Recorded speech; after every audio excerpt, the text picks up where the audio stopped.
Nós falamos no início que a gente ia falar sobre impactos aí da fase de criação na vida futura da bezerra, quando ela começar a produzir leite. Então, o meu poder de convencimento com vocês vai ser feito em litros de leite, né? Eu vou convencer a colostragem baseada em litros de leite que vocês vão ter a mais no tanque, tá? Então, esse trabalho aí, feito pelo Dr. Drackley, que é uma das maiores autoridades em criação de bezerro do mundo, ele fez um experimento no qual ele acompanhou 2 grupos de bezerras, né? Separou esses 2 grupos. Para o primeiro grupo, ele deu 2 litros de colostro no primeiro dia de vida.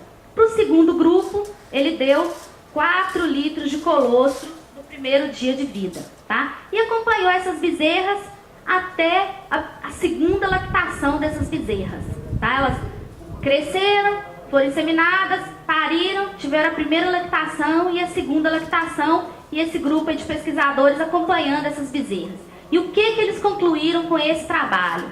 Eles observaram que na segunda lactação, aquelas bezerras que receberam 4 litros, aquelas vacas, né, que já tinham se tornado vacas, quando elas eram bezerras e receberam 4 litros de colostro, elas produziram 9.516 quilos de leite aproximadamente, tá? E aquelas que receberam apenas 2 litros produziram 8.167. Então, uma diferença em torno de 1.400 litros de leite na primeira lactação, simplesmente em função de 2 litros de colostro a mais dado no primeiro dia de vida dessas bezerras. É um valor que convence, né? Principalmente pensando que o colostro não tem custo para a gente dentro da fazenda, né? Aqui só mostrando também, quando essa produção foi corrigida para 305 dias, esse valor ficou ainda mais expressivo, né? 11.294 contra 9.642, ok? Bom, aqui eu vou falar de uma outra ferramenta que eu também acho que seja essencial em toda fazenda que quer criar bem as bezerras, que é o banco de colostro, né? O banco de colostro nada mais é do que o congelamento de colostro de alta qualidade. A gente não vai guardar aquilo que não for bom, né? Só de colostro verde, para fornecimento para os bezerros. Então a gente vai ter certeza que todo parto que acontecer na fazenda, a gente vai ter disponível um colostro de alta qualidade para ser fornecido para as bezerras, tá?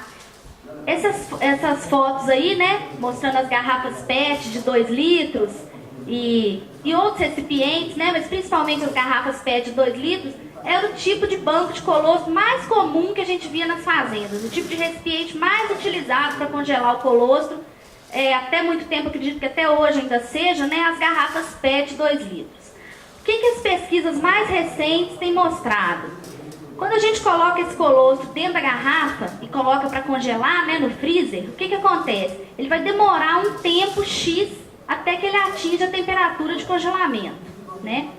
Então as pesquisas mostraram o quê? Quando a gente usa esse tipo de embalagem, a gente tem um tempo excessivamente longo até que esse leite atinja essa temperatura e que cesse o crescimento das bactérias ali dentro, né? Então, durante um longo período de tempo aí, até chegar nessa temperatura de congelamento, as bactérias vão multiplicando ali dentro, tá? E aí, o que acontece? Voltando lá naquele slide lá dos porozinhos no intestino, a gente está dando para esse animal a fonte de defesa e, junto com essa fonte de defesa, uma quantidade grande de bactérias que se proliferaram ali enquanto o colostro estava sendo congelado, tá? Então, a gente já começou também mais ou menos errado, né? Então, o que tem sido sugerido hoje em termos de manejo de colostro? A utilização de placas, né? Se a gente olhar essa placa aí, nada mais é do que aquelas formas que a gente usa para fazer bolo, né? Aquele bolo quadrado. Então, a gente pode utilizar esse tipo de forma. Se não houver disponibilidade de espaço, porque esse tipo de recipiente aí vai demandar um espaço maior do que as garrafas PET de 2 litros, a sugestão é que se use garrafas menores, aquelas de 500 ml ou 600 ml de refrigerante. Tá? Por que a gente tem essa recomendação? Porque ali, como a gente tem uma superfície de contato maior, vamos imaginar a superfície de contato de uma garrafa PET e de uma bandeja dessa aí. a superfície é muito maior. Então o colostro vai se espalhar nessa maior superfície, vai congelar muito mais rápido do que ele congela numa garrafa de 2 litros. Tá? Então esse aí que é o objetivo, fazer com que ele congele o mais rápido para cessar o crescimento de micro-organismos. Bom, terceiro item lá nosso então era o desafio ambiental. Então nós fizemos tudo certinho, tivemos um parto mais tranquilo possível, com o mínimo de intervenção possível, fizemos uma colostragem adequada, né? Dosamos a proteína total lá depois, estava todo mundo super protegido, e aí nós pegamos o bezerro e jogamos ele aí nesse ambiente que vocês estão vendo, né? Um ambiente extremamente contaminado, onde esse animal ainda corre o risco de ser pisoteado, né? Está em contato aí com uma grande quantidade de fezes, de urina, tá? Então esse animal está sendo extremamente desafiado, é o que a gente chama de desafio ambiental. Então por mais que a gente tenha feito tudo certo lá na frente, se a gente tiver esse tipo de ambiente aí, ou coisa parecida, para a criação dessa bezerra, a gente vai provavelmente jogar esses animais num nível que a gente chama de nível crítico, no qual, mesmo ele tendo as defesas conferidas pela imunidade passiva, pelo colostro, ele provavelmente vai ficar doente. Por quê? Porque a proteção imunológica, ela é o somatório daqueles 3 fatores que estão em vermelho aqui. Qualidade e quantidade de colostro, isso aqui está relacionado àquele manejo inicial que a gente vai fazer de avaliar se o colostro é de boa qualidade e fornecer os 4 litros. Absorção das imunoglobulinas, que está relacionado com o tempo após o nascimento. E o terceiro item, que é o desafio ambiental. Tá? O que isso aqui indica para a gente?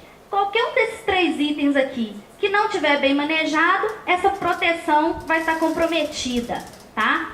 E essa proteção, gente, ela é extremamente crítica nesse período que está sendo representado aqui pela seta preta. Tá? Esse período corresponde aí a 3 semanas após o nascimento das bezerras, em torno de 21 dias. Por quê? O que acontece nessa fase? Essa linha vermelha aqui é a imunidade passiva da bezerra, aquela que foi conferida pelo colostro. E a linha verde é a imunidade ativa, aquela que o organismo está desenvolvendo, né? Está criando as próprias defesas. O que vai acontecer? Na fase inicial, essa imunidade passiva está alta, porque a gente forneceu o colostro, e a imunidade ativa está baixa, porque o bezerro ainda está desenvolvendo as próprias defesas. Com o passar do tempo, a gente vai tendo uma queda da imunidade passiva, né, porque essas imunoglobulinas vão sendo metabolizadas no organismo e eliminadas, e ao mesmo tempo, um aumento da imunidade ativa.